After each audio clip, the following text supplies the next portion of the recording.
طيب وهو جوزك ما ياخدكيش معاه الغردقه ليه؟ عشان هو مش قاعد في الأوضة لوحده في الأوتيل، معاه 3 يعني في الأوضة، هروح أقعد فين؟ ايوه بس حماتك دي جحيم. مش حماتي بس يا تقى، واخواته كمان. اخواته زي العقارب، البيت كله جحيم. بلاش البصة دي والنبي يا عمر. صعب يا داليا، حتى لو حاولت برضه صعب. يا عمر لما انت اقرب واحد ليا في اخواتي وبتعمل معايا كده، امال الباقيين لما يعرفوا هيعملوا معايا ايه؟ هيشمتوا فيكي طبعا. ما قلنالك يا بنتي، قلنالك بلاش. ركبتي دماغك ورحتي اتجوزتيه من ورانا من غير ما نعرف، وقلت لنا هتشوفوا. ها يا ترى مين اللي شاف دلوقتي؟ احنا؟ ايه يا عمر؟ داليا محتاج اللي يقف معاها دلوقتي، مش اللي يقعد يبكت فيها كده. الله. على فكرة يا عمر، انا لو الزمن رجع بيا برضه كنت هتجوز هاني. يا بنتي هو انت عدوة نفسك؟ لا حول ولا قوة الا بالله العلي العظيم. طب طالما انتوا 2 عصافير بترفرفوا في الجنة كده، امال انت جاية تشتكي دلوقتي ليه؟ انا مش جايه اشتكي يا عمر، اعتبرني جايه اشرب معاك القهوة ونازلة. لا نازله ايه؟ الله. ايه يا عمر؟ الله، ما يصحش كده. يا حبيبتي انا مش عاوزك تزعلي مني، انا بقول لك الكلام ده لان قلبي محروق عليكي. ليه تبقي كده؟ ليه تبقي واحده ماشيه في الشارع ماسكه شنطه هدومها مش عارفه تروح فين؟ ليه؟ الله، وهو فين جوزك من كل ده؟ قلتي له ان انت سبت لهم البيت؟ هقول لك على حاجه، اطلبيهولي وانا اللي هقول له. يلا. لا انا مش هينفع اكلمه دلوقتي، انا هبقى اكلمه الصبح وهبقى احكي له على كل حاجه. براحتك يا داليا، براحتك.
ايه في ايه؟ ايه اللي فيه؟ ايه؟ وطي صوتك، احنا في مكتبك. عادي يعني. لا مش عادي. كلمتنيش ليه وانت جاي؟ ها؟ بتعمل مهم ولا ايه؟ هاي ازيك؟ ازيك؟ يلا هيتوليك في مكتبه، يلا تعالي تعالي. سوري معلش. مجنونه يا بنت انتي. كم مره قلت لك بلاش الطريقه دي قدام الناس؟ عايزني اعمل ايه يا يوسف؟ بحاول اوصل لك من ساعه ما رجعت ومش عارفه وحشتني. عايزني اسلم عليك ازاي يعني؟ ازيك يا فندم؟ لا يا اختي مش ازيك يا فندم. كنت عايزاني اعمل انا ايه بقى؟ افتح تليفوني واقعد بقى اسمع كل مكالمات الناس؟ معلش يا يوسف، ان شاء الله اللي جاي احسن، وان شاء الله انشف كده وخليك راجل. ايه؟ طب ما انت تسمع كلام تاني برضه. بحبك، وحشتني، توظف اللي يزعلك. مش رخم بقى سلمى، احنا نفضل كده كده اللي هو ايه؟ كده اللي هو كده اللي احنا فيه ده، ان احنا مع بعض وانت عارفه ان العلاقه ده صعبه جدا. على فكره انا عملت اللي انت عايزاه، قعدت تزني عليا روح البرنامج روح البرنامج، واديني رحت. على اساس يعني لو كنت كسبت كنت هبقى نجم النجوم. كل ده بس عشان ابقى قد المقام وانا قاعد مع بابا الاستاذ حلمي عناني، صح؟ وللاسف خسرت. ما كانش في ايدي اي حاجه تانية. قولي لي بقى هنعمل ايه؟ هنفضل كده زي ما احنا؟ انت كان يومك حواجبك وانت في لبنان؟ انت هبله يا بنت انت. شوفي بقول لك ايه، بتقولي لي ايه؟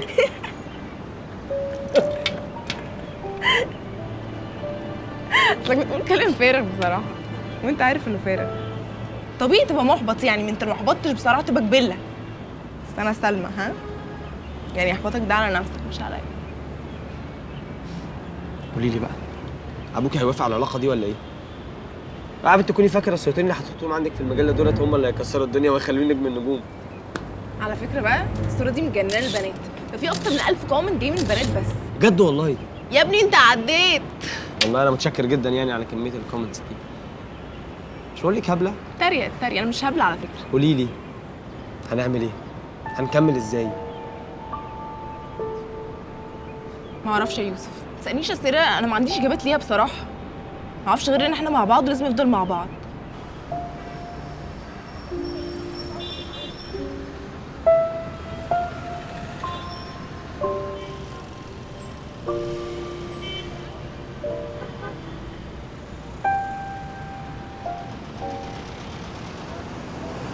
ايه يا بنت انت الكلب اللي انت جايبه لي البيت ده؟ الكلب ده ما يقعدش في بيتي ثانيه واحده، مفهوم ولا لا؟ مش قلت لك بابا بيخاف من الكلاب؟ انت بتضحكي عليا انت كمان. الله، انا برضه هخاف من الكلب ده؟ انت يا معفن. القصه كلها بس يعني قصه نجاسه مش اكتر. يا بابا حرام بقى كده، دي ندى جايبهولي كادو، ما تقولي حاجه يا ماما. بنت هي كلمة واحدة، تاخدي الكلب ده وبكرة يرجع لصاحبتك. انت مش كنتي موافقه؟ كنت موافقة لو ابوكي وافق، لكن ابوكي قال انه مش موافق يبقى انا مش موافقة. ده ايه الرخامه دي، وانا معرفش اعمل حاجه نفسي فيها ابدا. يلا خدي الكلب ده واطلعي على الجنينة يلا. ده شاكر درغام باعت لي رساله بيقول ان هو بره قدام الباب. اطلعي على فوق يلا. اطلعي على فوق ده ايه؟ انا عايزة اقعد اسمع الكلام واوزنه بنفسي. هتسمعي كده يعني؟ طب ماشي، طيب هلبس. طب يلا خلاصي.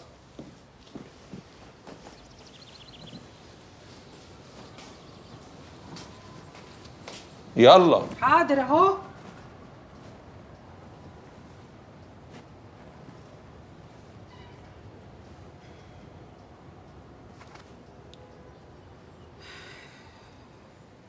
اتفضل يا استاذ شاكر، اتفضل، بيتك، اتفضل.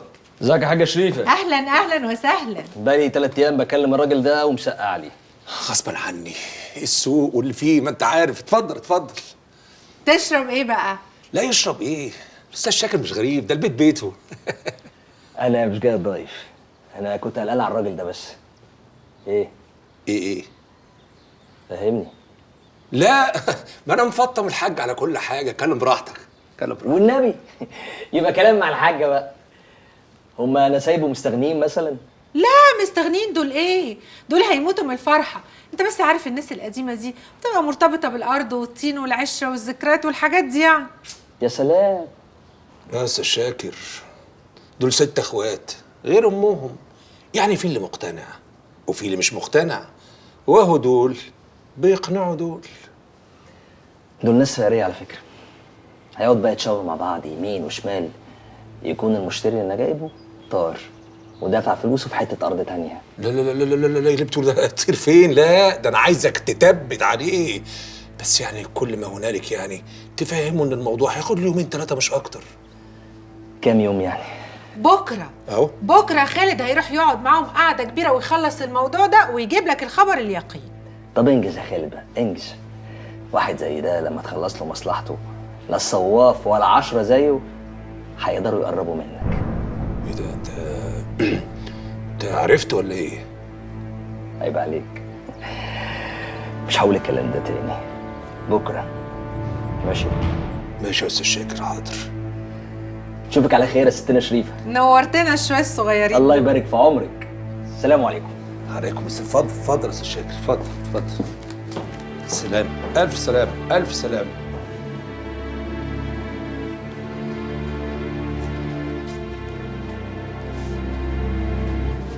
نسايب ايه اللي هقعد معاهم بكره اخد منهم رد دولت؟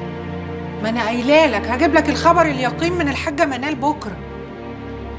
ماشي. طب قولي لي بقى، وزنت الكلام؟ شاكر ده لئيم قوي وحقنة.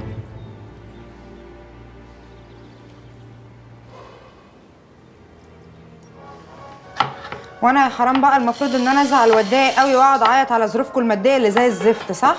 انتي بتتريقي؟ على فكره احنا عندنا مشكله بجد في مصاريف المدرسه، خصوصا بقى بعد موضوع العربيه ده. يا تقع اللي في سنكم انت وعمر، وخصوصا لو شغال مهندس زي عمر، المفروض تبقى حالته الماديه مختلفه تماما عن اللي انتوا فيها دي. المفروض كان يبقى عندكم شقه ملككم، وعندكم بدل العربيه عربيتين، مش قاعدين في شقه ايجار ومحتارين تجيبوا قسط المدرسه منين. بقول لك ايه يا تقع، انتوا اللي ايديكم مخرومه يا حبيبتي.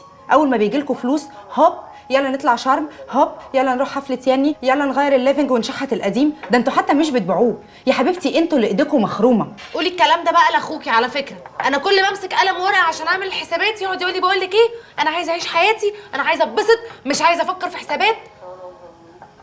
ايه ده؟ وانت يا حرام طبعه ده يا عيني مضايقك قوي. بقول لك ايه يا تقى، انتوا لما بتروحوا كلاب يا حبيبتي انت وعمر بتصرفوا 1500 جنيه في ظرف 3 ساعات، بتبقي زعلانه ومتضايقه ومستنيه اغنيه اشوف فيك يوم عشان تقعدي تعيطي عليها وترقصي وانت متعكننه. ما تضحكيش على نفسك، تضحكي عليا يا تقى. قطع الخيار اكبر شويه من كده. انا اصلا غلطانه ان انا بفضفض معاكي. انا هروح انام العيال.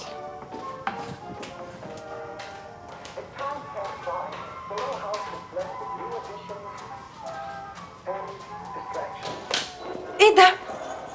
هاتي هاتي.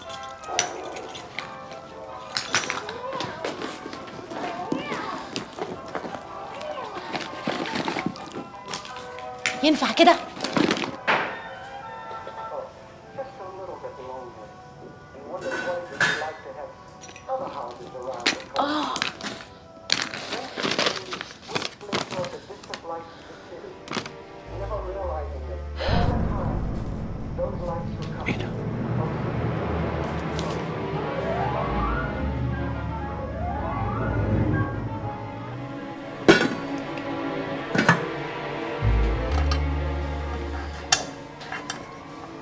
ايه ده في ايه؟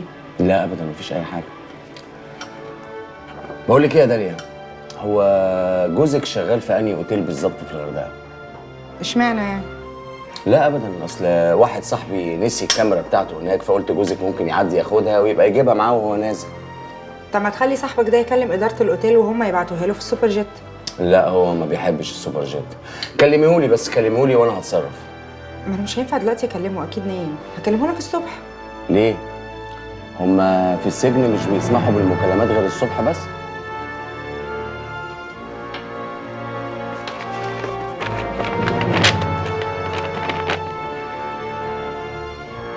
ايه ده يا داليا؟ سكتي يعني؟ ايه؟ دماغك مش سعفاكي بكدبه جديده تكدبيها علينا؟ انتوا ازاي تفتشوا في شنطتي؟ والله هي دي المشكله دلوقتي؟ خلاص بقى الولاد نايمين. هي دي المشكله؟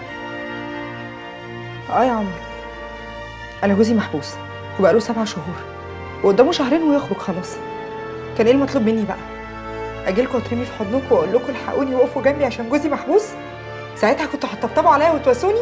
ده ايه البجاحه اللي انت فيها دي؟ هو انت تعملي العمله وعاوزه تجيبي العيب علينا كمان؟ طب ذمتك يا عمر، وحياة ولادك انا لو كنت جيت قلت لك ان انا جوزي محبوس كنت هتقول لي ايه؟ جوزك اتسجن ليه يا داليا؟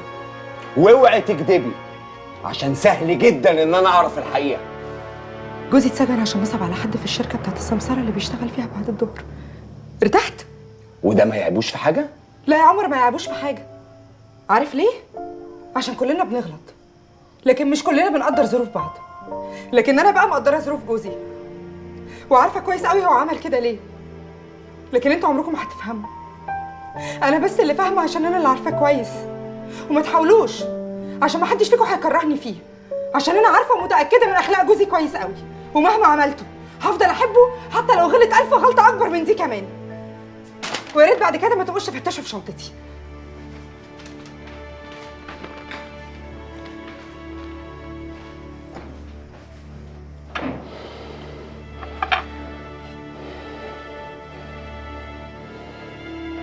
شايفه؟ هي عندها حق. هي لو كانت قالت لكم محدش فيكم كان هيقف جنبها. هي بتحبه وشايفه اللي هي شايفاه صح، واي كلمه بقى هتتقال لها دلوقتي هترد عليها ب10.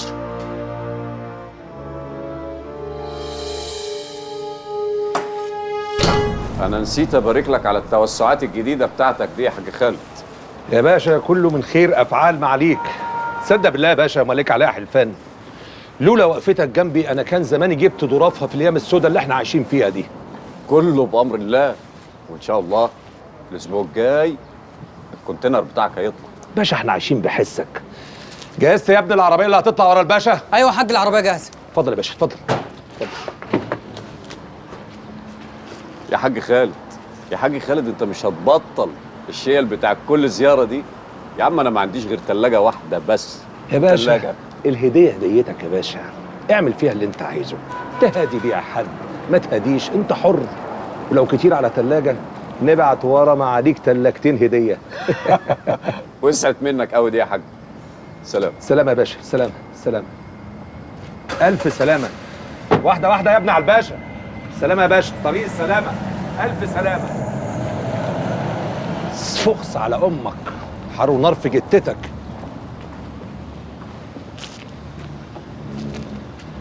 الله الله الله، خير، في حاجة؟ حاجة واحدة دول 300 مليون حاجة. يلا تعالى عايز احكي لك. ما هو اسمعي بقى، الست اللي اسمها منال دي يا اما مناخوليا يا اما بتشتغلك. ارض ايه اللي ب 300 مليون؟ الحاجة منال جايبه لي الكلام ده من فوق قوي قوي قوي. بقول لك ايه، المحامي اللئيم بتاعك ده قال لك سعر الارض ضرب ليه؟ عشان دخلت كردون مباني. كردون اقليم قناة السويس. اقليم قناة السويس يا حاج. يعني الارض دي ما عادتش تخص مقاول هيبني عليها عمارتين ويسكن سكان، لا دي تخص مصانع وصوامع وترسانة بواخر وتوكيلات وشركات عالمية من كل حتة في الدنيا. عشان كده كان هيتجنن على التوكيلات، ومش بعيد كمان كان هيدفع ال 30 مليون من جيبه ياخد بقى الارض ويسقعها ويبيعها على باله. يعني كان ناوي يقلبنا في يجي 10 اضعاف ثمن الارض. وانا جايه بقى في العربيه حسبت لك كل واحد فيهم هياخد كام. الرجاله كل واحد هياخد 59 مليون، والحريم بما فيهم منيره كل واحده فيهم 29 مليون. رضا والحاجه صفيه ربنا يديها طولة العمر هتاخد 37 مليون جنيه لوحدها. يا ولاد المحظوظة، ونسيتي جوزك. ده أنا كنت هاخد أكبر خابور خدته في حياتي.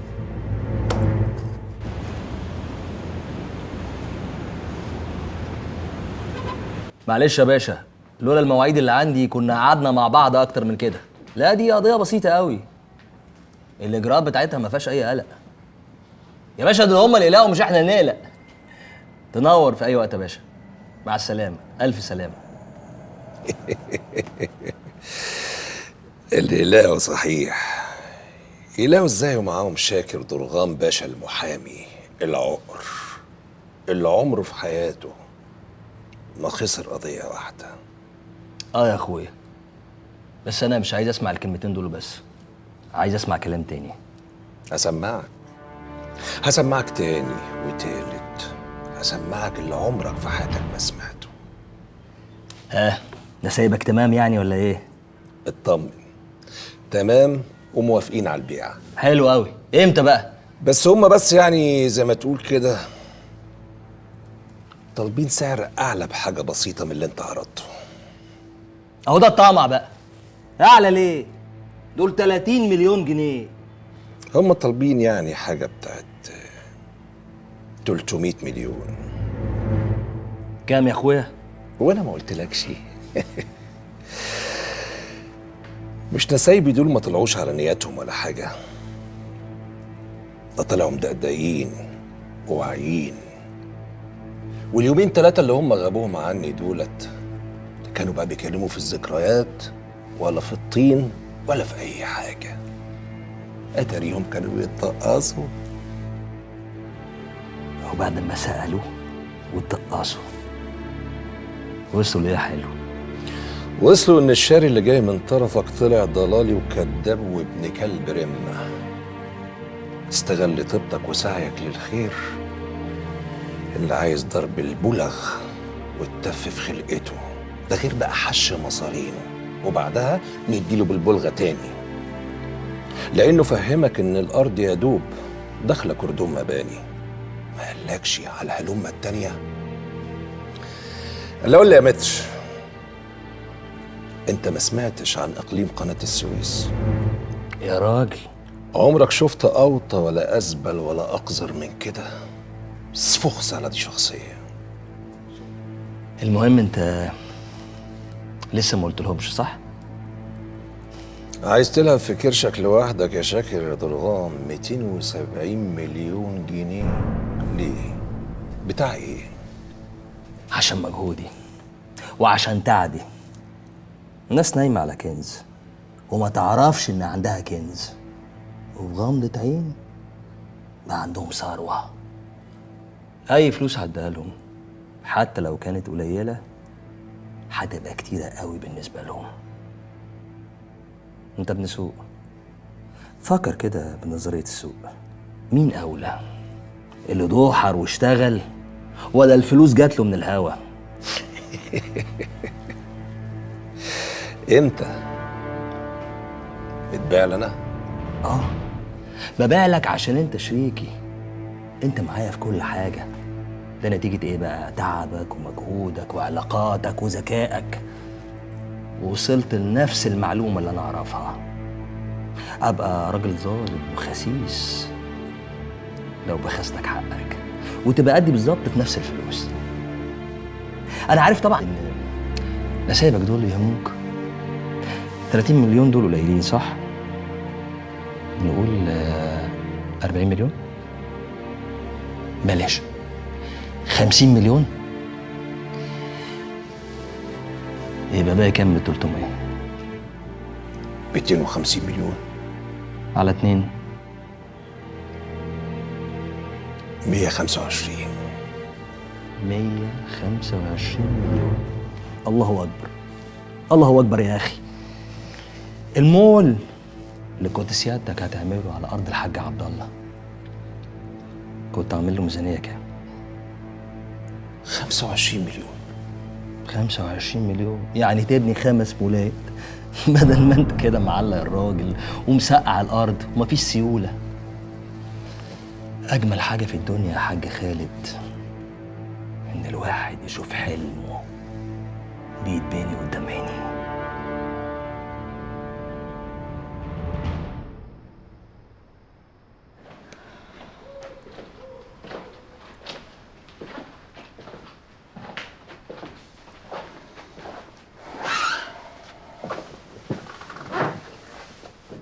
لسه صاحية؟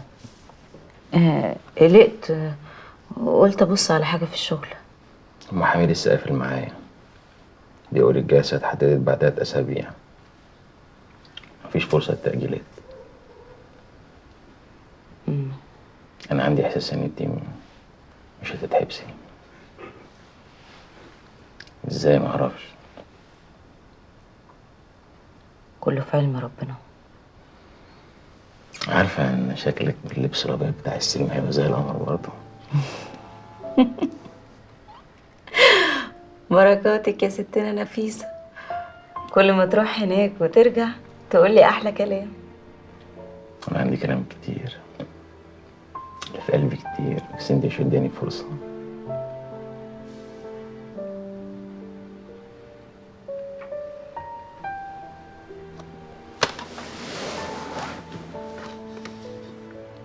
تحبني يا تيو؟ يعني ايه؟ يعني تحبني زي أول ما اتجوزنا؟ تحبني بعد المشاكل والمشاريع الفاشلة والدكاترة النفسيين؟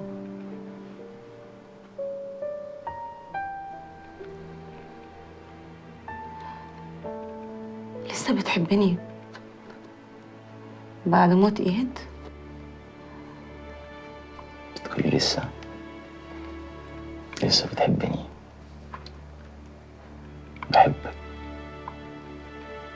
بحبك أكتر، وانتي عارفة. أنا فعلا عارفة. دي الحاجة الوحيدة اللي متأكدة منها في حياتي. بس مشكلتي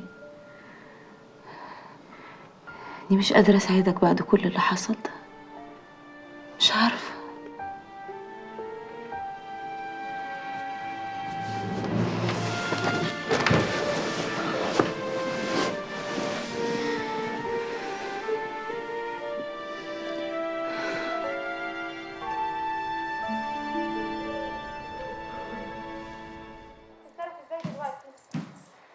انا بقول نروح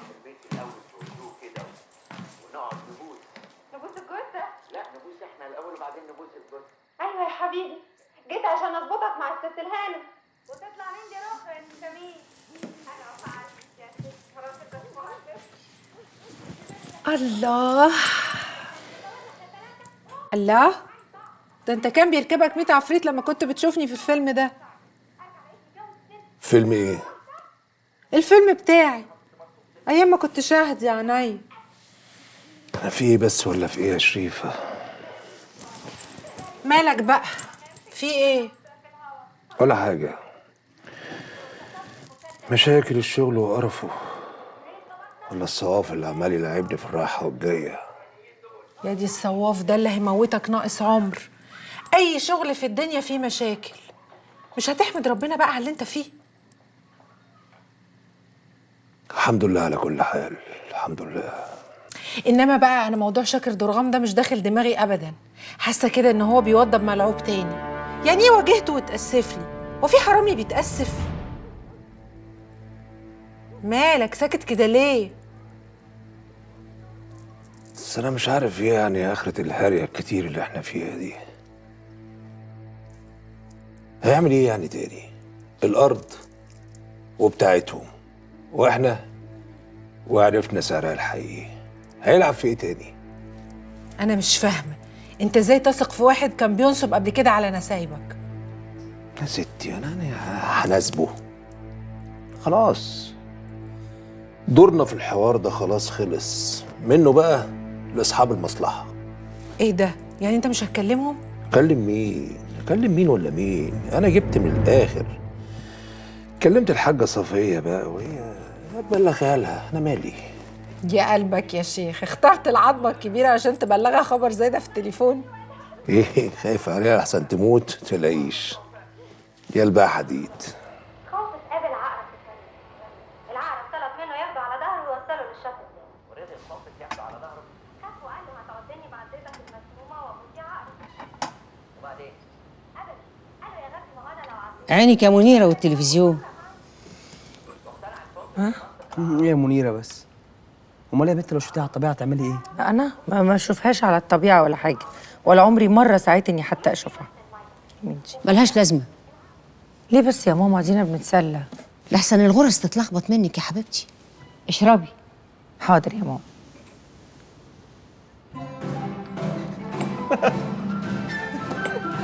يا ولاد المجانين، الدوشجيه جم اهو. الله يفضحونا دول في المنطقة. خش عليه خش.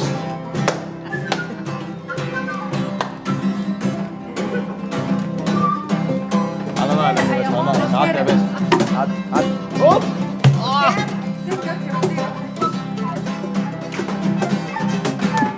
وحشتوني يا مجانين. عادي ليه؟ حلو هو اللي عاقل يعني. مش دعوة بيها دي. بص يلا يلا يا حبايبي على السفره، ثواني وهجهز لكم العشاء. سفرة سفرة يلا ولا يلا. تعالى حبيبتي، احنا جايين نشتغل. ده انا بقول لهم يلا على السفره، دخلوا العيال جعانه حرام عليك يا يوسف. هم مقاطيع، بعد ما نخلص بروفا نبقى ناكل. والله ياكلوا دلوقتي. ده هم شويه اكل. بصي الواد بيعمل لي كده. ماما ايه يا منى؟ مش من بيت اهلنا دول على فكره يعني، عادي. يلا جوه. كل يوم بابا بيجوا يفتحوا الثلاجه وبياكلوا في بيتنا على طول، يعني هي مش جديده عليهم. خلاص يا منى، يلا يا بابا انت واقف تتفرج. يلا يا ابني، يلا حبيبي. ليه كده بس؟ قطعت رزقي. رزقك ايه يا حبيبتي؟ تبيعي الحاجات دي يا منى. قطعت رزق. يلا يا بابا. حاضر يا حبايبي حاضر. انتوا ايه؟ كفايه يا حبيبتي كفايه. عارفه يا ماما؟ ارتاحي بقى. والله العظيم انا بيبقى عندي متعه لما بشوف الناس قدامي بتاكل كده ومبسوطين، وحياة ربنا ببقى مبسوطه. مش عارفه، بحس كده بان في خير وان الناس كمان مبسوطه. تعالي يا حبيبتي، تعالي في حضني. تعالي. ربنا يسعد قلبك يا رب. عارفه يا ماما، لما بتحضنيني وبتطبطبي عليا بحس الدنيا كلها بتطبطب عليا. انت ما تعرفيش ان انت اعز واحده عندي. انت البكريه يا بت، اول فرحه. واخيب حظ واميل حظ يا ماما. ابدا مش كل الحظ في الدنيا. حد عارف بكره في ايه؟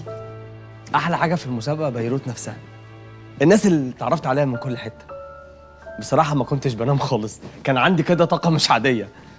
طبعا كان في شويه احباطات بس ده عادي، وبالعكس ده اللي خلاني افكر في حاجه مهمه جدا. انا ليه عايز اغني؟ اكتشفت ان احنا عايزين نغني مش عشان بقى نبقى نجوم ومشهورين والناس تشوفنا في الشارع تقعد تصور معانا، لا بالعكس، احنا بنغني عشان بنحب نغني. عندنا حاجه عاوزين نقولها بجد، عاوزينها توصل للناس. انا لما بتضايق بغني، ولما بفرح كمان بغني. انا بغني عشان عندي حلم، بنغني عشان بنحب الحياه. صح ولا ايه؟ انا عن نفسي لما بتضايق بطبل. ما بلاش اللون ده معانا، راح تتعب قوي ويانا. قال احنا عشان بنحبك تشتري وتبيع فوانا. ما بلاش اللون ده معانا معانا بلاش ده معانا. ما بلاش اللون ده معانا، بطل حركاتك دي. امبارح كنت معانا سكر في حلا طحينية. حصل ايه مننا فينا، توعدنا ولا بتجينا، وتعدي ولا بتسلم. بكرة العطك يعطينا، ولا احنا عشان بنحبك تشتري وتبيع فوانا. خلاص يا معالي الباشا، التقرير خلص وهيترفع النهارده للإدارة علشان ياخد كل الموافقات. لا اتأخرنا ايه؟ ده كلها كام يوم، وبعدين انت عارف بقى الدكتورة حنان بتعمل تقرير مظبوط. المهم هنرتب ازاي لبقية الاتفاق. وهو كذلك. اتفضل اتفضل اتفضل.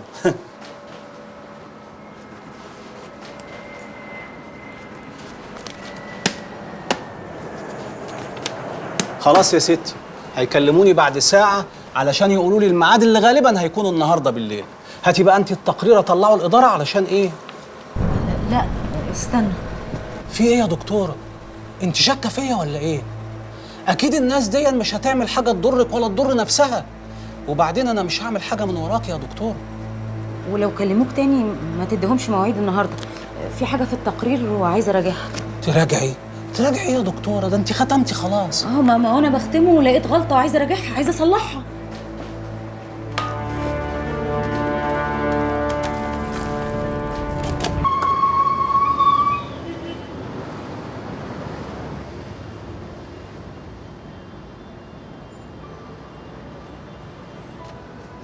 يا حنان، خلصت شغلك بدري كده؟ في حاجه مهمه مش قادره استنى لما اقولها لك في البيت. ايه خير، في ايه؟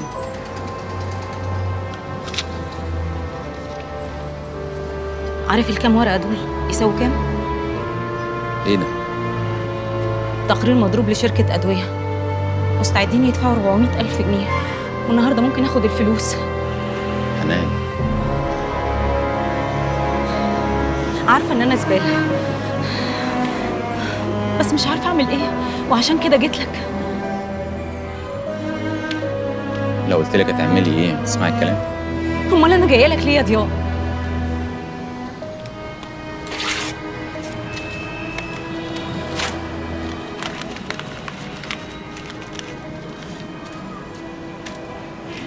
تعالي معايا. مفيش دهب يتباع، انا مش داخل السجن عشان انت تبيع دهبك. طب ايه فايدة ان الدهب يستنى في الظروف المنيلة اللي احنا فيها دي؟ هاني انا عايزة اعيش، فايدته ايه الدهب اللي هتعايق بيه قدام الناس؟ يا بنتي عقلي بقى. طيب هتبيع الدهب هيجيب كام؟ هتجيبي شقة ايجار وتدفعي ايجارها 3 شهور 4. لا الدهب غالي دلوقتي. سنة يا دنيا، وبعدين هنكمل بقية الايجار منين؟ انت ناسية ان انا قبل ما اخرج من هنا هيبقى قدامي وقت كبير قوي على ما الم نفسي والاقي شغلانة، ولا هو مرتبك لوحده هيكفينا؟ طب حلها لي انت.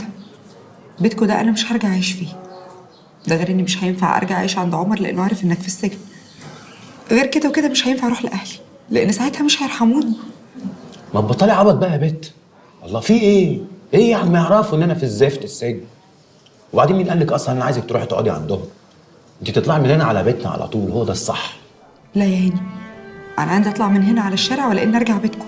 لان على الاقل في الشارع مش هيقولوا لي هاتي مصروف البيت يا اما اطلعي بره. استغفر الله العظيم يا رب، استغفر الله العظيم.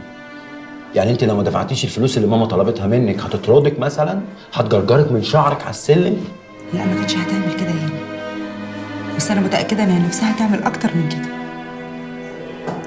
اهلك مش بيحبوني يا هاني، اهلك بيصحوا من النوم يفطروا ويشربوا الشاي ويقعدوا كده يفكروا مع بعض هيعملوا ايه عشان يحرقوا دمي.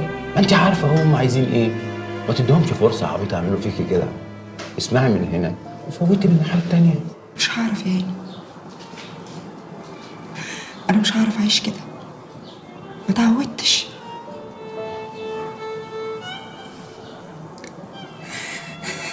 هاني انا تعبت بجد، تعبت والله يا دالي انا اللي تعبت عشان شايفك كده ومش عارفه اعمل لك حاجه.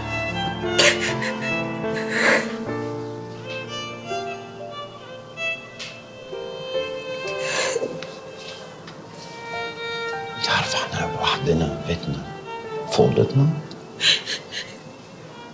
كنت عرفت اعمل ايه عشان اخليكي مش كده.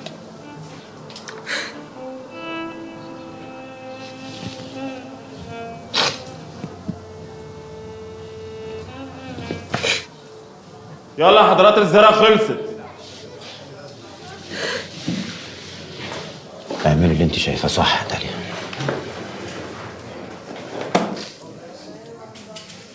خلي بالك من نفسك.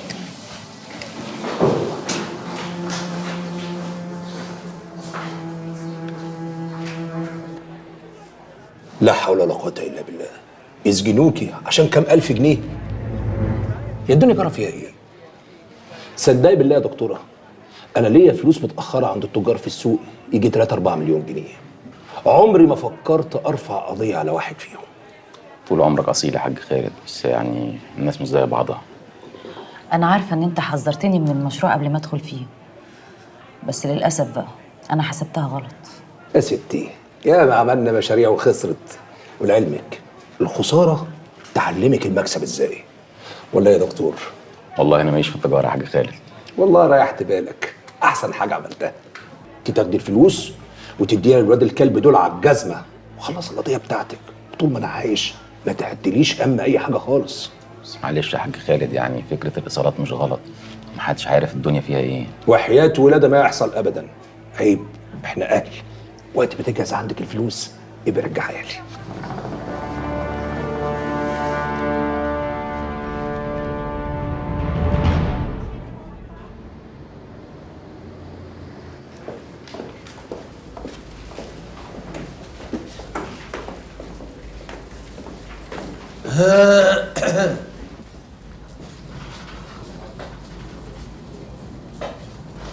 هو الراجل ده مثبت كده ليه؟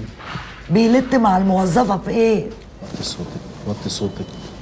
مضغور بقى يا اخي. وطي صوتك بقول لك بقى. حاضر. طب بس انا عايزه افهم حاجه. ليه شباكين 2 بس؟ ما اعرفش، هو ظروف البنك جت كده، نعمل لهم ايه يعني؟ تصرف يا اخي. اتصرف ايه؟ ما تهدى بقى شويه، الله عماله تحرجي وتفركي طول الوقت، في ايه مالك؟ الله بيع وعماله برضه تفركي وتحركي، الراجل يبيع وكل 3 دقايق تكلميه تقولي له فين العربون؟ الله مش قادر استنى دقيقه، ما خلاص الشيك في ايدك اهو. اهدي شويه، اهدي بلاش فرق. ايه تفركي دي؟ انت بلدي قوي.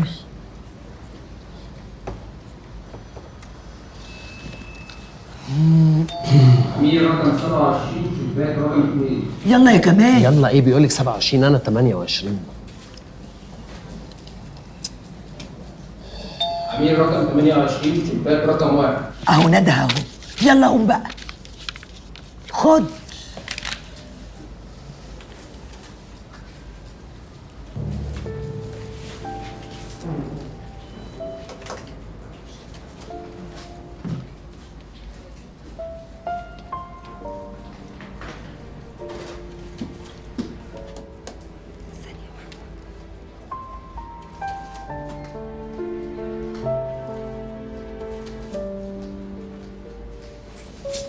يلا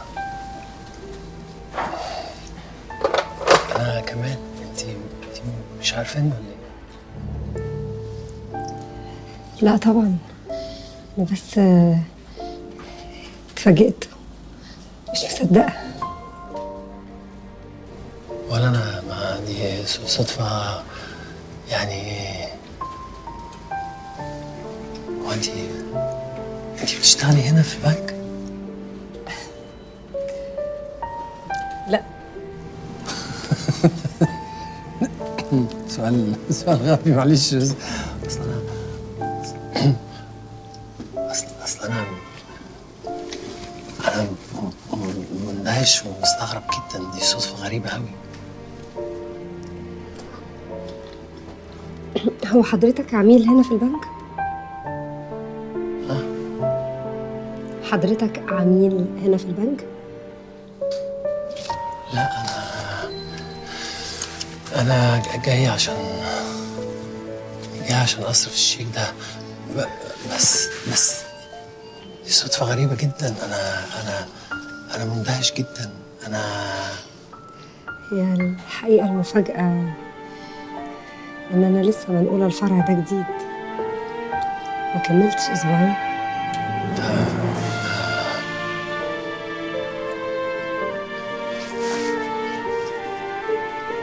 طب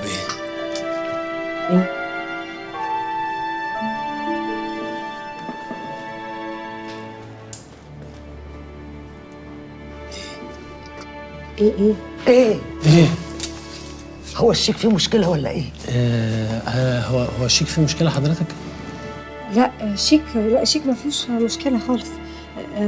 حضرتك بس لازم تظهره. يعني تكتب الاسم والتوقيع ورقم التليفون ان امكن. حاضر يا فندم. انا هستخدم القلم ده، شكرا. ما تظهر لها. هظهر لها، حاضر هظهر لها.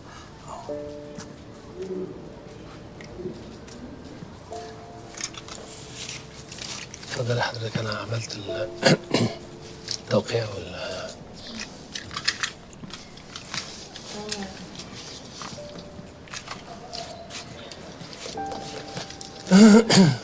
هو احنا هنتاخر ولا ايه؟ مش عارف بقى ايه، نشوف. دي الورقه دي ادوهاني برضو وانا داخل حضرتك فيها.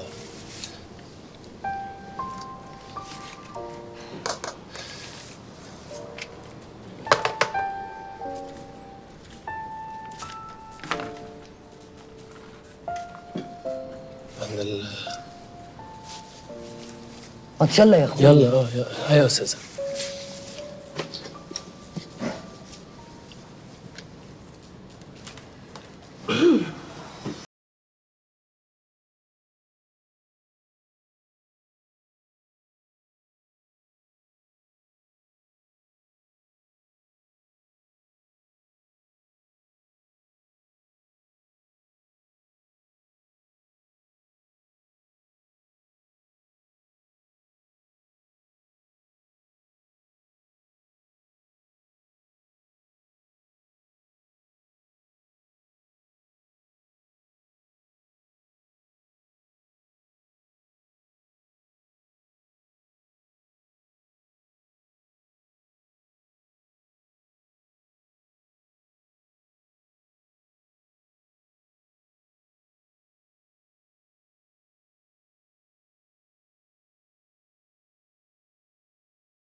مالك؟ مالي؟ ساعة ما خرجنا من عند خالد وانتي عاملة كده، ايه في ايه؟ هو انت مصدق اللي حصل؟ كنا بنتخيل مثلا ان احنا قاعدين مع خالد؟ يعني مش لازم حكمك على الناس يطلع صح كل مرة، الناس بتتغير برضه. فعلا يا ريت تكون مصدق اللي بتقوله. امسكي يا حنان، امسكي الفلوس اهي، امسكيها بنفسك، اتفرجي عليها، تصدقي ان انت خدتي فلوس منه. مش عارفه، حاسه بعوق من ناحيه خالد بس مش عارفه ايه. عوق عوق يا دكتوره. اتبسطي يا حنان، ما تدوريش على المشاكل. حاضر، هحاول انبسط. حاضر، بس عشان خاطري من غير عوق.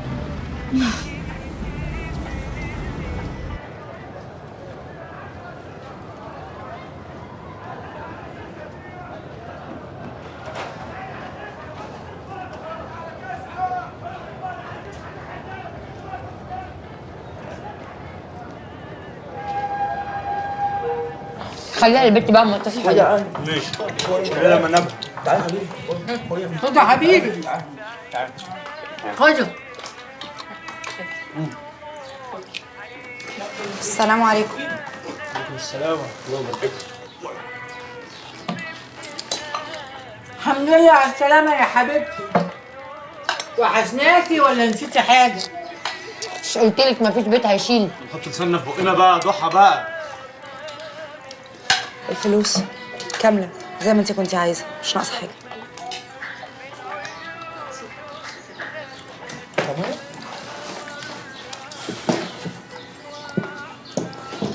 يا سم انت هتدب علينا يا اختي، فلوسك هتتحسب وهتاخديها على الجاز.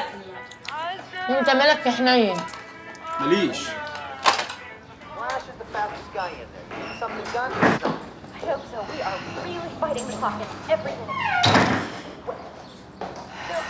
كريم حبيبي، تاني يا كريم فاست فود؟ ما انا عامله لك اكل وسايبهولك. انت ايه اللي جابك بدري؟ ايه الريحه دي؟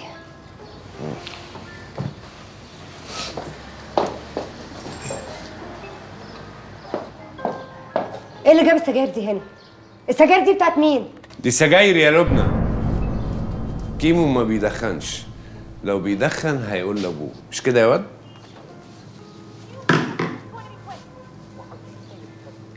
انت ايه اللي جابك هنا؟ مفيش، كنت معدي بالصدفة وقلت اطلع اقعد معاه شوية، انا عارف انك الوقت ده بتبقي في الشغل. خش جوه يا كريم. لسه باكل. خد اكلك وخش جوه كل في المطبخ. يلا خلاص. يلا. خش يا حبيبي جوه. خش، ماما شكلها عايزة تقول لي كلمتين حلوين. بقول لك ايه، الويك اند اللي جاي هنروح السخنة، وخلص مذاكرتك ما تجيليش بكتبك.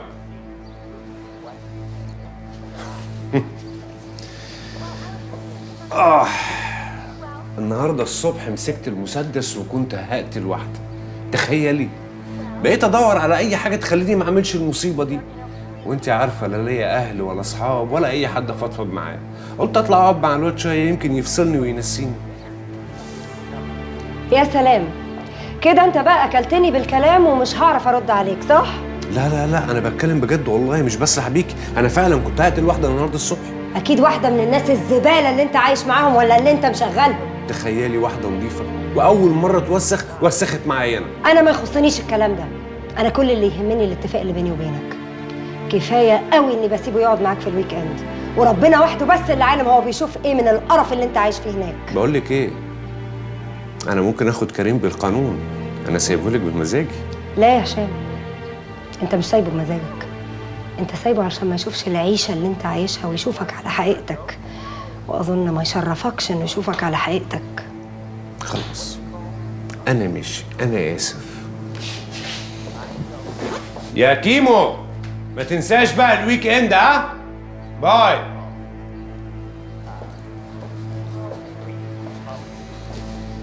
انما ايه الحلاوه اللي انت فيها دي؟ باي.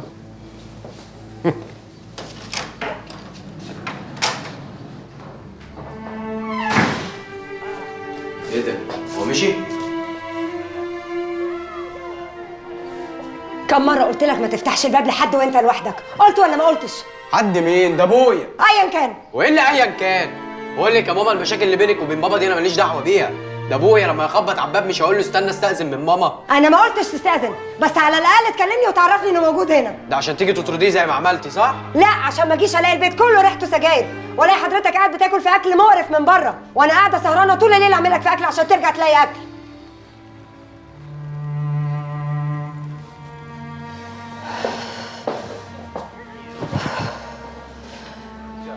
خش جوه.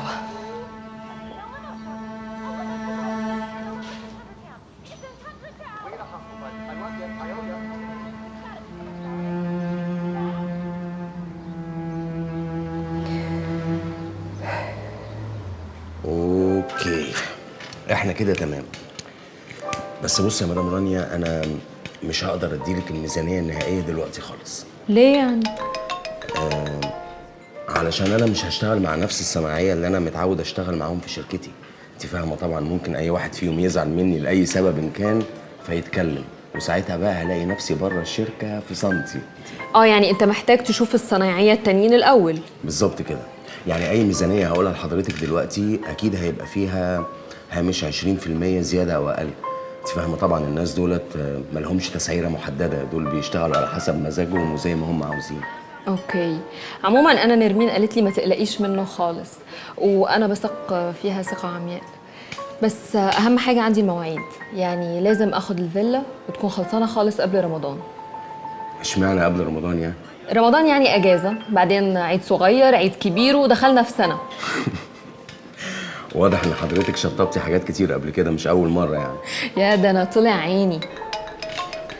رد دي رابع ولا خامس مره حد بيكلمك. هي دي المدام؟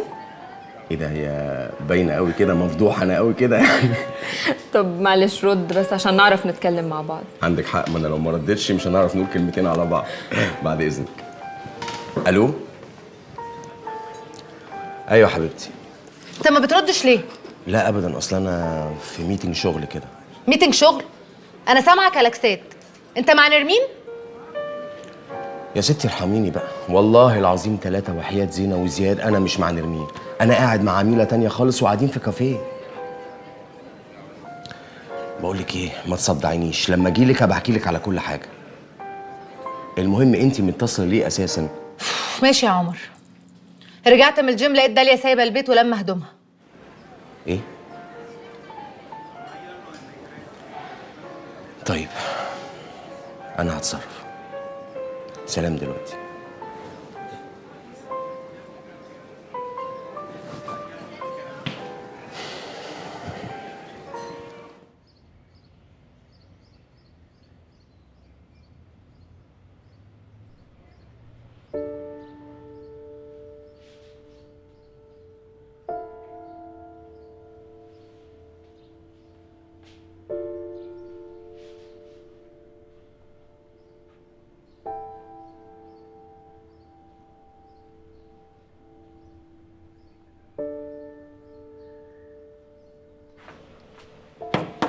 ايوه يلا يا كمال عايزين ناكل.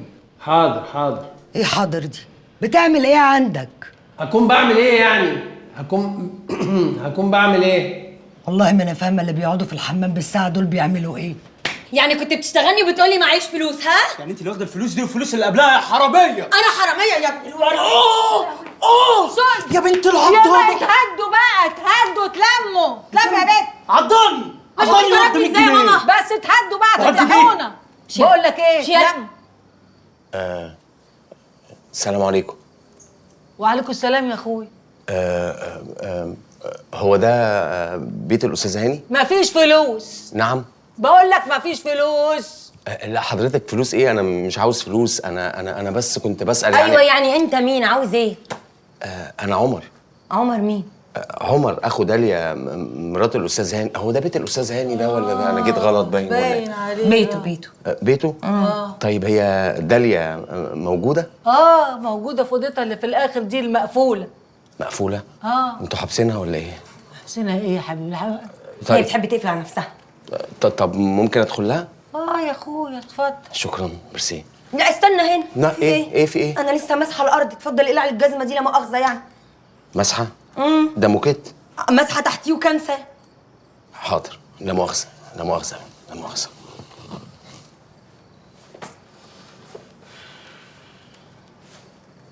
مؤاخذه.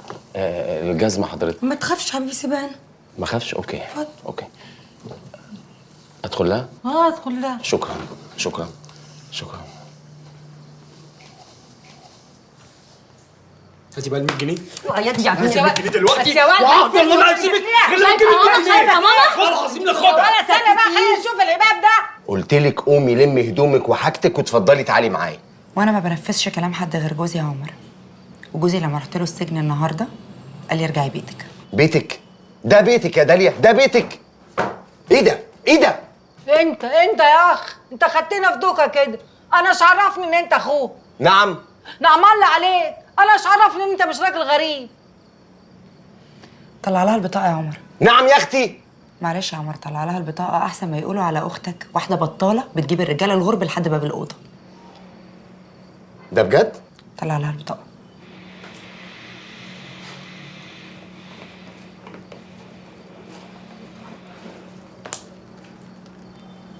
اتفضلي.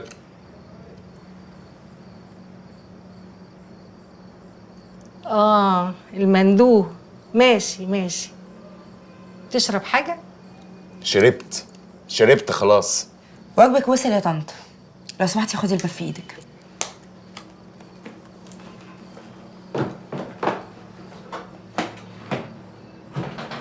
من غير ولا نفس ولا عاوز اسمع كلمه واحده. تقومي تلمي كل هدومك وتتفضلي تيجي معايا، واوعي تقولي لي جوزي قال لك القله وتعب السر فوق نافوخك. اتفضلي يلا. امشي يا عمر، انا مش هسيب هنا. يا نهار اسود يا نهار اسود. انت يا بنتي انت معمول لك غسيل مخ ولا معمول لك ايه؟ ما تفتحي كده وتشوفي انت عايشه فين. ده مش بيت بني ادمين يا ماما، ده بيت زواحف، والسحليه اللي بره دي ممكن تاكلك في اي وقت. ممكن لو سمحت توطي صوتك عشان السحليه دي ممكن تبقى واقفه على الباب بتتصنت علينا؟ كمان وطي صوتك. كمان سحليه وبتسمع؟ لا حول ولا قوه الا بالله العلي العظيم. انا مش قادر افهم انت بتعملي في نفسك كده ليه؟ انت نسيتي انت كنتي ايه؟ انت كنتي دلوعتنا، ده انت كنتي قمر. بصي لنفسك في المرايه بقى شكلك عامل ازاي دلوقتي. وانا كبيره يا عمر، والكبير بيتحمل نتيجه تصرفاته، وانا عارفه انا بعمل ايه. بلاش كلام فارغ ولعب عيال. يا بنتي انفدي بجلدك بدل ما رجلك تغرس في المستنقع اللي انت عايشه فيه ده اكتر من كده. انت دلوقتي فرصتك كويسه، الحمد لله انك انت لسه ما خلفتيش. وده ايه ده بقى ان شاء الله؟ تضحكي على ايه؟ عشان هما برضو بيحمدوا ربنا ان انا ما خلفتش من ابنهم. الناس دي مش طايقاني وبيعاملوني اقذر معامله وبيحاولوا يطفشوني النهارده قبل بكره.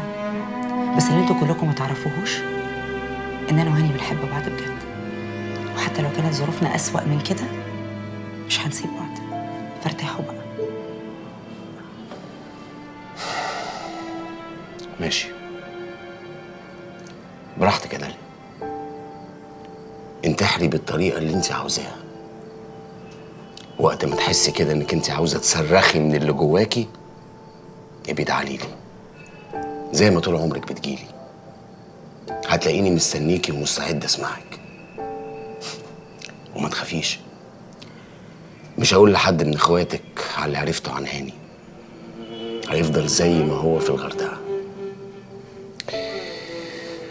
انا ماشي.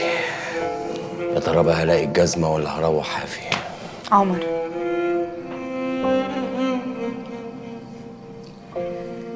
انا اسفه جدا على اللي حصل لك النهارده بسببي.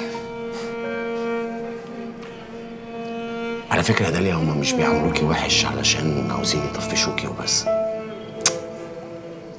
هما بيعاملوكي كده علشان شايفينك رخيصه.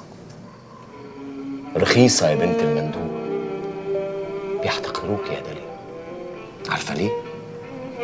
عشان انتي بالنسبه لهم واحده باعت اهلها واتجوزت من وراهم، فسهل جدا انها تبيع جوزها وفي اي وقت. عن اذنك.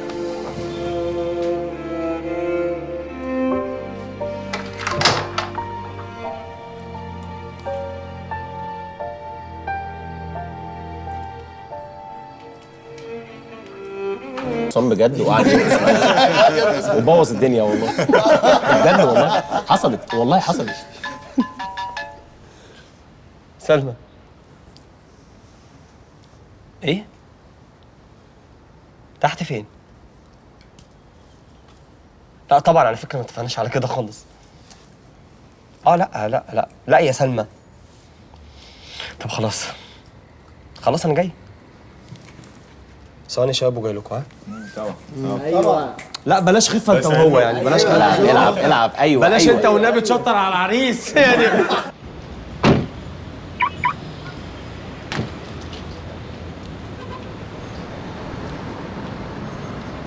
انت مجنونه ولا حاجه؟ قلت لك عايز اسمع الاغنيه وانت قلت لي حاضر. ايوه حبيبتي الكلام ده لو كانت الاغنيه تبقى في الاستوديو مش في البيت. لازم اكون اول واحد تسمع الاغنيه، ماليش دعوه. ايوه وانا كمان ماليش دعوه على فكره. عايزين اقول لماما ولا منيره ايه يعني؟ هو يعني ماما ومنير ما يفتحوش البيت غير لرجاله بس، ما بيطلعوش بنات؟ انت عبيطه يا بنت، ما بيطلعوش بنات دي. ما حدش في البيت يعرف ان انا وانت مرتبطين. وكمان لو اتجرأت وقلت دلوقتي وحد فيهم عرف ان انت بنت حلمي عنان، هخش بقى في حوارات ليه وازاي ومش هينفع وصالات، وخصوصا من منيره، فمش وقت والنبي. مامتك ممكن تكون بالصدفه شافت صوره حلمي عنان، بس اكيد ما شافت صوره بنته. بطلت تبقي فكيكه قوي والنبي، ويلا بقى اتكل على الله بعد اذنك. اتصرف يا يوسف. يعني ايه اتصرف يا يوسف؟ صعبه قوي يعني، صعبه قوي. ايوه صعبه قوي يا سيدي قول لهم اني واحده من الفرقه. ليه يعني الموضوع مستاهل تمثيل الدرجه دي؟ هخلص الاغنيه تبقي اسمعيها. وعشان اشوف اوضتك. صراحه انا بستهبل. يا بنت ايه البجاحه دي؟ يلا بقى يلا يلا يلا يا اختي.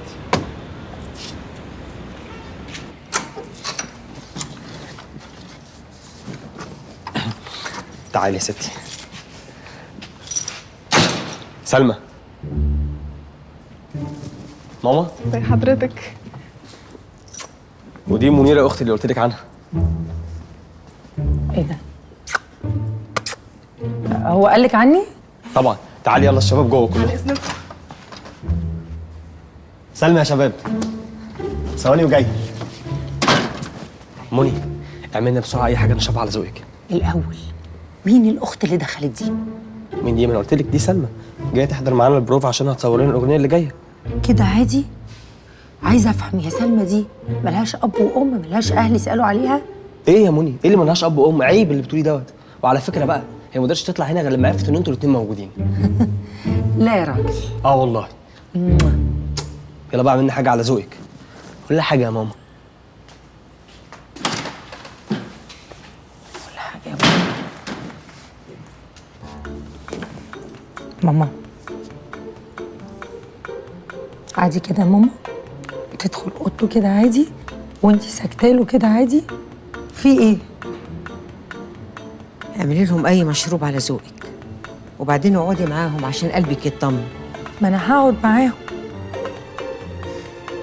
ماما. يعني اعمل لهم مشروب على ذوقي؟ طب وديني اللي اعمل لهم عصير الجرجير اللي بتضغطي عليا كل يوم اشربه. الظاهر ان انا الوحيده اللي بتهزق في البيت ده وبيتزعق لي. ماشي يا ماما.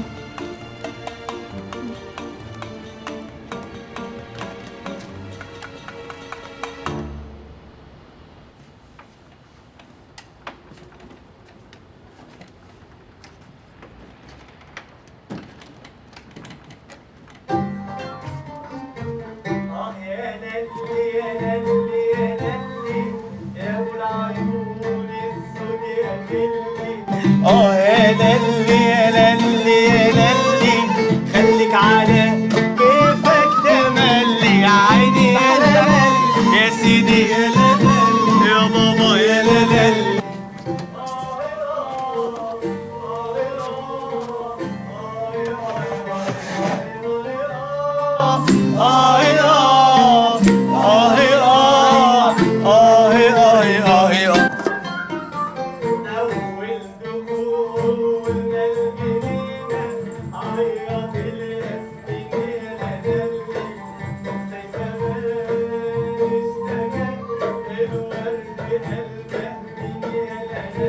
قال العناب افتحوا ده العاشق المسكين يا لالال مسكين يا لالال يا بابا يا لالال يا روحي يا لالال.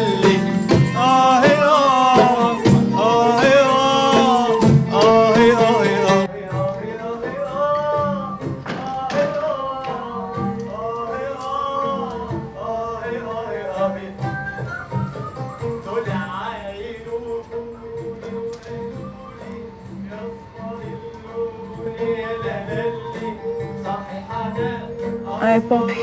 انت فين دلوقتي يا سلمى؟ انا في المجال؟ انت في شقه ميدان الاسماعيليه مش في المجله يا سلمى. ايه ده؟ انا متراقبه بقى. نص ساعه وتبقي قدامي في البيت. بابي. شبكوني يا لالي يا سيدي يا لالي يا بابا يا لالي.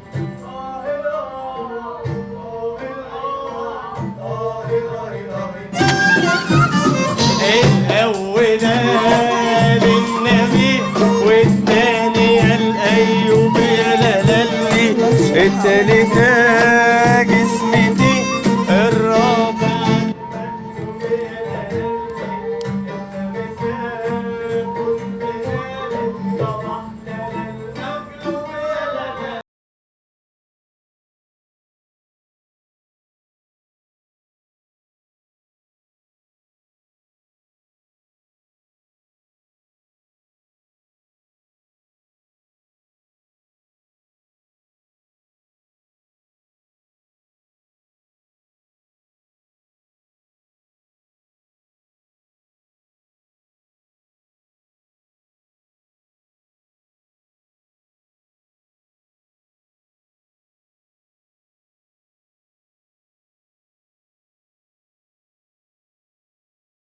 معانا اول قسط المدارس العيال السنه دي.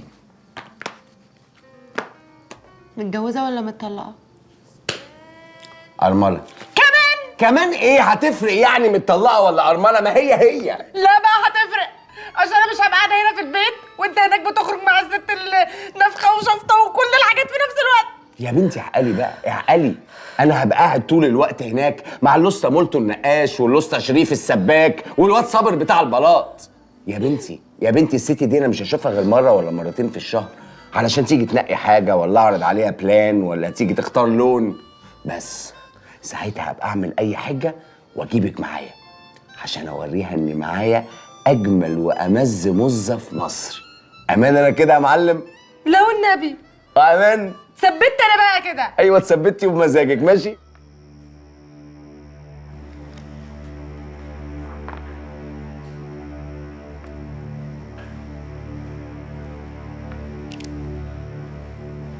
مساء الخير يا بابي.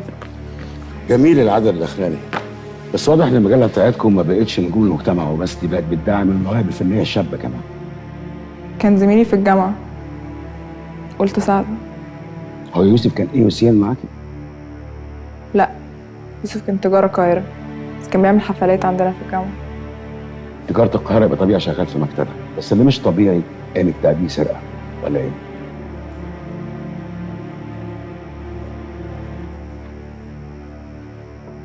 ومن امتى وانت مراقبني يا بابي؟ لما رفضت طارق المهندس الناجح ابن شريك اللي متربي معاكي تقريبا واللي لا يمكن اي بنت عاقله ترفضه، سالتك ليه؟ قلت لي ما اعرفش، وانا بصراحه ما اقتنعتش، فكان طبيعي احاول اعرف الاجابه بنفسي واديني عرفتها. ايوه يا بابي، انا بحب يوسف. ها، وبعدين ايه اللي المفروض يحصل دلوقتي؟ ما اعرفش، بس انت اكيد عارف ان في غلط في الموضوع ده ولا كنت قلت لي؟ هتأذيه؟ انا باذي اللي بيأذيني بس يا سلمى، بس اللي بيأذيني.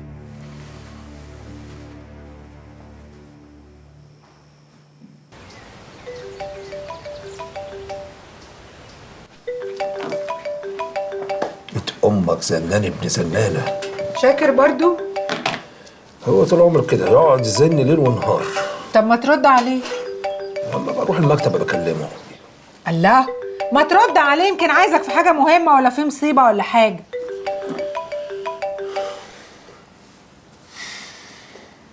صباح الخير يا سيدي. لا معلش، اصل انا باكل مش عارف ارد عليك. بقول لك ايه، نصايه كده اما اروح المكتب هبقى اكلمك. ماشي يا اخويا، بالسلامه بالسلامه بالسلامه بالسلامه. هو جرى ايه يا حاج؟ جرى ايه؟ في ايه؟ بتقطم معاه في الكلام ليه؟ وامبارح دخلت عليك لقيتك موطي صوتك، حسيت بوجودي وقمت داخل على التراس جوه. من امتى في حاجه بينك وبين شاكر درغام بتخبيها عليا؟ لا لا لا لا، ايه الهبل اللي انت بتقوليه ده؟ شو في ايه؟ وبعدين يعني انا اخبي عليك انت؟ ده برضه كلام. هما انا سايبك راحوا له ولا لسه؟ لا، راحوا له وعملوا له التوكيلات كمان. امال انا حاسه ان الحكايه هبطانه كده ليه؟ ابطاله ازاي يعني؟ هبطانه دي ملايين كتير قوي، يعني هليله ناس رايحه وناس جايه. لسه يا اختي الهليلات جايه قدام. ايه دي بس، كل حاجه جايه قدام. اوعى يا حاج خالد يكون الشيطان هيوزك. ايه حيلك انت مالك شتيتي البعيد كده ليه؟ يلا. وانا بصراحه بخاف عليك، لا تفكر كده ولا كده يعني تاخد حاجه مش بتاعتك. انا برضو اعمل كده؟ وبعدين هعمل ايه يعني؟ ايه هاكل حق نسايبي واقسم انا وشاكر؟ انا برضو اعمل كده؟ استغفر الله العظيم يا رب، استغفر الله العظيم يا رب. حقك عليا يا حاج، شكل الشيطان انا بقى اللي وزني.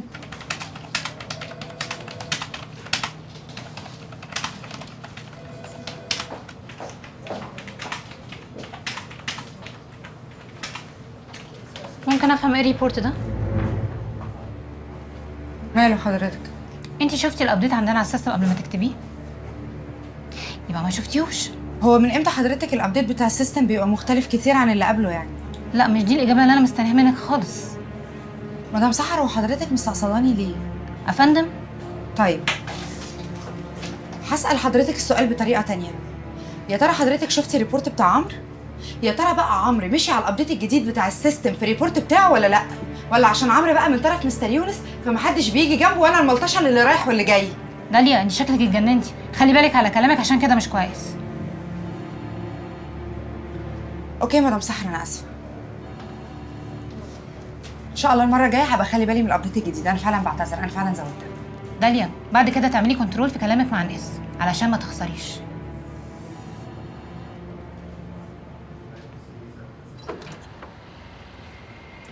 السلام عليكم. وعليكم السلام ورحمة الله وبركاته. حاجة منيرة مش كده؟ أيوه. الحمد لله على السلامة. حاجة صفية موجودة؟ الله يسلمك. موجودة. أنا كنت عايزة يعني أجي أبارك لها على الحج، بس قلت استنى يومين 3 تكون ارتاحت فيهم. ربنا يخليكي، فيكي الخير. مين حضرتك بقى؟ أنت مش عارفاني يا منيرة ولا إيه؟ صحيح يعني احنا ما تقابلناش ولا مرة قبل كده، بس أكيد يعني أنت بتتفرجي على التلفزيون. أنا شريفة يا منيرة. شريفة؟ شريفة مين؟ شريفة مرات الحاج خالد. مرات خالد. أصلك شكلك متغير بالحجاب. اتفضلي.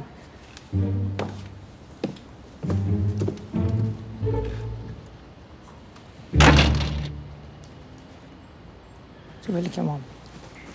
أهلا وسهلا. الحمد لله على السلامة يا حاج. حاج مبرور إن شاء الله. كتر خيرك يا بنتي. تعالي يا ماما. اتفضلي.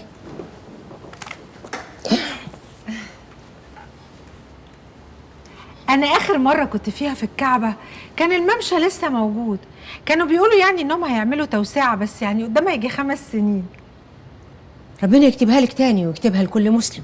امين يا رب ان شاء الله. انا جايبه لك بقى معايا شويه عبايات احلى حتت عندي في المصنع، يا رب بقى تعجبكم وتيجي على مقاساتكم ان شاء الله. كان لزومه ايه؟ ده حتى كان واجب علينا يا بنتي.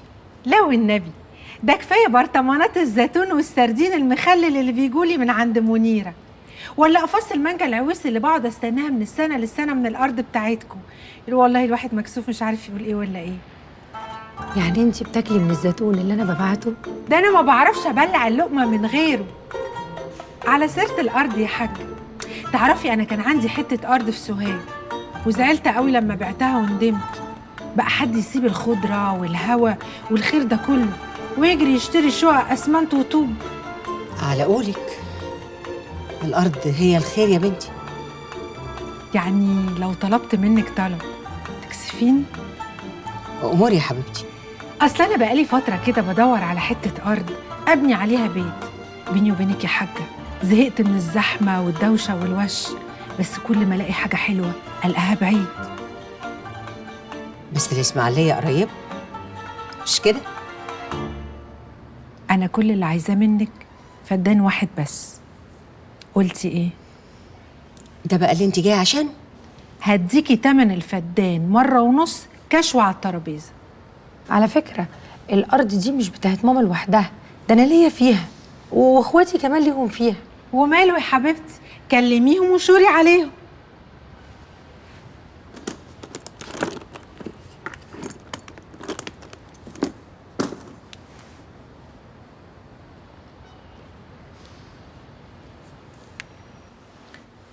الو، ايوه يا حاج خالد، انا موجوده هنا عند الحاجه صفيه وحاجه منيره، قاعده معاهم في البيت.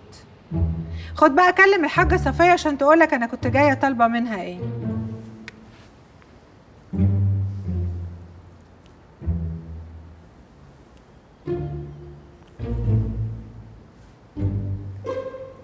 الو، ايوه يا حاج خالد. ارض ايه يا ابني اللي احنا بنبيعها دي؟ مين اللي قال لمراتك ان احنا بنبيع ارض؟ لينا، روح على الكيتشن.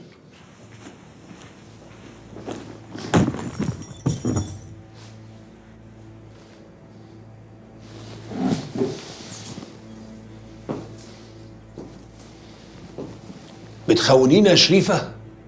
بتلف من ورايا وتنكشي؟ انت كدبت عليا وقلت لي انك بلغتهم. انا قلت للحاجه صفيه تبلغ عيالها، منهم بقى الشاكر، انا ماليش دعوه. مش ده كلامك؟ هو ده اللي حصل، وتلاقيها اصلا بتسرح بيكي. منيره تسرح بيا انا؟ دي تجاره. فاهمه يعني ايه تجاره؟ يعني واحد عايز يبيع حاجه، ظهر له واحد وعايز يشتريها، اتفقوا مع بعض على السعر واتراضوا، يبقى حلال على الكل. ده لما يبقى صاحب الحاجه عارف تمنها الفعلي، عارف قيمتها الحقيقيه. لكن لما الشاري بقى يغفله يبقى حرامي، وساعتها ما تبقاش تجاره، تبقى سرقه. حوش حوش، شوف مين اللي جاي يعلم الحاج خالد مخلوف الحلال من الحرام. بتعايرني يا خالد؟ ربنا يسامحك. وانت برضه يا شريفه كلامك زي الدبش. انا صحيح كنت رقاصه يا خالد، بس مش اي رقاصه، ده انا شهد اللي عرفت رجاله بعدد شعر راسها، ومش اي رجاله. اتمرمطت في الدنيا دي كتير قوي، شفت الحلال وشفت الحرام، واخترت اني امشي حلال. وعشان كده يا خالد انا مش هحيد عنه ابدا، ومش هسمح بقرش حرام يخش عليا في بيتي، لا انا ولا عيالي. لا حول ولا قوه الا بالله العلي العظيم. ممكن بس تستهدي بالله عشان اعرف افهمك. قرار تخصيص الارض لسه ما صدرش، وانا وشاكر هنشتري منهم الارض وندفع لهم اكتر من سعرها الحالي.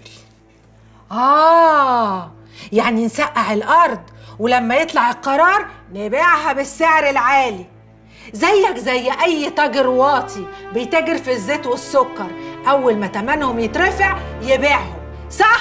انت هتحرمي كمان الزيت والسكر؟ ايه بقى الحرام فيه ده؟ انت عارف الحلال من الحرام، وعارف في قرارة نفسك كويس ان اللي بتقوله حرام. انت حر، دي حساباتك مع ربنا، براحتك، بس ساعتها بقى تطلقني. ايه اللي انت بتقوليه ده؟ بقول لك ايه، اخر مره في حياتك تقول الكلمه دي. وعلى فكره حتى لو اخترت تمشي حرام هكلمهم وهبلغهم. لا حول ولا قوه الا بالله العظيم. ولا ايدي يا بنت الناس، افهمي، حتى لو كلمتهم في التليفون وقلت لهم الحكايه دي هيفتكروني ان انا بشتغلهم. بسيطه، خد منهم ميعاد واقعد اتكلم معاهم على راحتك.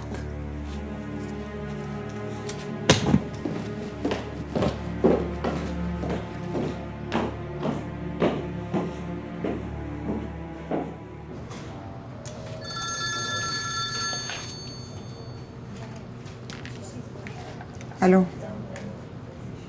ايوه يا خالد. ايه؟ تقابلنا؟ انا واخواتي. ليه بقى؟ مش عارفه ليه يا كمال يا ابني. لا هو قالها كده، قال عايز يشوفكم يوم الجمعه من غير مراتاتكم ولا رجالتكم. خلاص تعالى، او بالمره تشوف اخواتك. طيب يا حبيبي، محمد رسول الله، مع السلامه.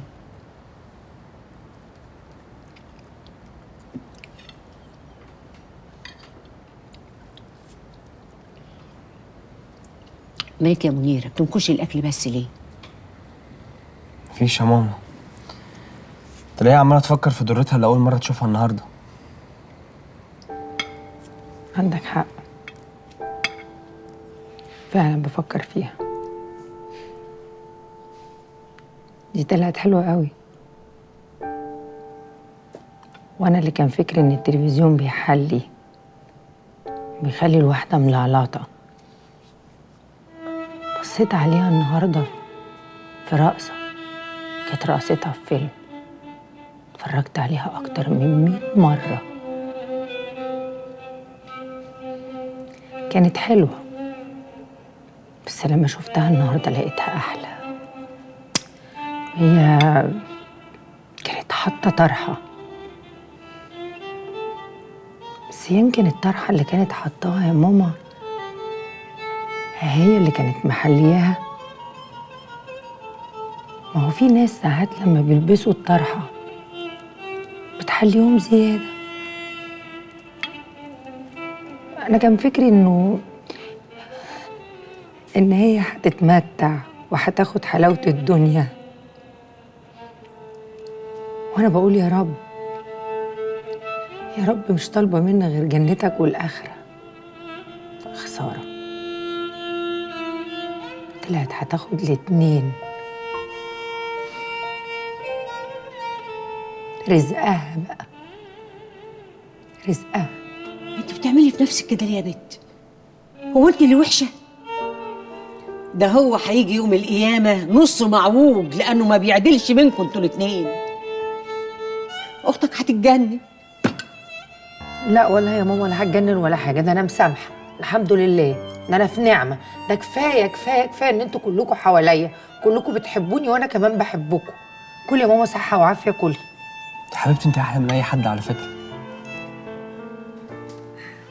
لا يا ماما، مش دي منيره اللي انا اعرفها، صح ولا ايه؟ صح. يلا بقى فكرها تاكلنا يوم الجمعه الجايه. لحد بقى من الملوخيه دي، ايه رايك بقى؟ ايوه كده فوقي. لا مش هي دي منيره، لا. هشوف مين. ها الله، في حد جاي؟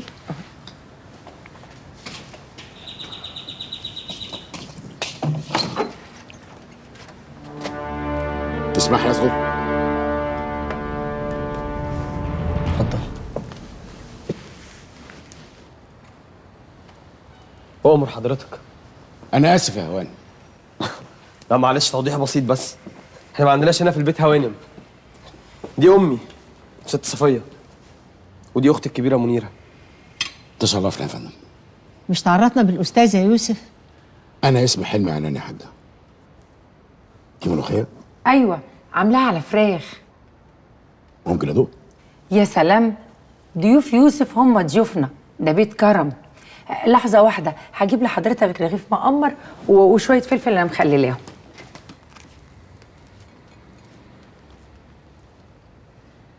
هايله. الخدامه اللي عندي في الفيلا ما تعرفش تعمل كده. خدمتي يا جدع انت؟ ما تحترم نفسك شويه. انت داخل علينا هجم كده، انت عايز ايه؟ انا اقول لك يا حاجه، ابنك شاب طموح وباصص لفوق، وده من حقه. يروح يغني عشان يبقى مشهور، يشترك في برنامج عشان ينجح فيه. انما يلف ويدور على بنت عشان يتجوزها، ده بقى اللي مش من حقه. هتتجوز سلمى قاعده فين يا يوسف؟ في الاوضه عندك ولا انت محوشه له قرشين عشان يتجوز بيهم؟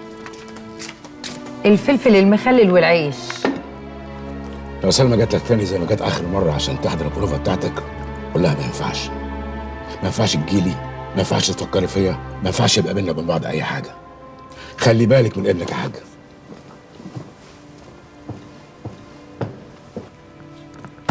مين يا يوسف الراجل اللي عامل زي الديك الرومي ده ونافش ريشه علينا كده ليه؟ يوسف، طب بلاش انت. ماما، شفتي الجدع وده وهو بيتكلم تلاقي مناخيره عماله تنزل تنزل تنزل تنزل. ما ينفعش ما ينفعش ما ينفعش. مين ده يا ماما؟ من بدري قوي، من اول ما العلاقه دي بدات انا عارف انه ما ينفعش. صعب، حتى كل ما بنبعد عن بعض بنرجع تاني. وانا بحاول انساها، وكل شويه بشغل نفسي باي حاجه بس ما بقدرش. بالعكس، كنت كل لما برجع بحس اني بحبها اكتر، وهي كمان بتحبني اكتر من الاول. وانا قلت لها تعالي نحاول نساعد بعض ونبعد، بدل ما يجي يوم ابوك هو اللي يعمل كده من نفسه. وهو الحيوان خلاص جالي لحد عندي في البيت وعمل اللي كنت خايف منه. قد كده انت ضعيف يا يوسف؟ قد كده مش قادر تنساها؟ ايه، حد عامل لك عمل؟ عارف اللي انت فيه ده معناه ايه؟ معناه انك ذليل لحاجة ايدك مش طايلاها. معناه ان حبك اتحول لادمان. صح والله يا منيرة، مش عارف اشكرك ازاي. ده فعلا الكلام اللي انا كنت محتاج اسمعه دلوقتي. متشكر. اختك عندها حق يا حبيبي، انا عارفه انه صعب قوي كمان، وعارفه ان انا الكلام اللي هقوله لك دلوقتي ممكن يدخل من هنا يخرج من هنا، لكن اهم كلمتين ولازم اقولهم لك. استعوض ربنا فيها يا ابني، سيبها لصاحب نصيبها، وانت ربنا يصبرك ويصبرها هي كمان. اسمع يا يوسف، انا عايزاك تشغل نفسك يا ابني. انزل شم هوا ربنا، ولا اقول لك شوف حد من اصحابك روح فك معاه. ما انت لو قعدت لوحدك هتقلب على نفسك ومش هترحمها. يلا يا حبيبي. يوسف، لو مش عايز تنزل خش اتوضى وتعالى صلي ركعتين لربنا. ايوه.